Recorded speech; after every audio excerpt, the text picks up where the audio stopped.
dapat mong sipagan. Walang mawawala, huwag kang tatamarin, dapat mong subukan.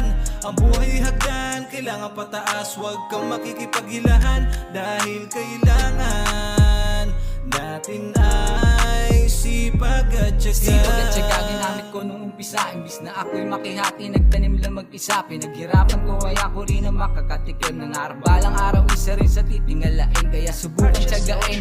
Ano man ang mangyari, kahit gaano pa karami ang gusto na makihati. Kahit mas marami pa yung mga peking bumabati, ayos lang basta taas mo ka lang palagi. At piliting, di mabitin, abutin mo lang palaging iisipin. Kahit anong pagod at hirap ang danasin, kahit na mga awit mapulikat pa ang aking dalawang paa. Ngayon alam mo na ba, kahit nagaano pa to kahirap kukuhain, basta merong sipag at tiyaga ka lang lagi sa bulsa. Kahit medyo kinakapos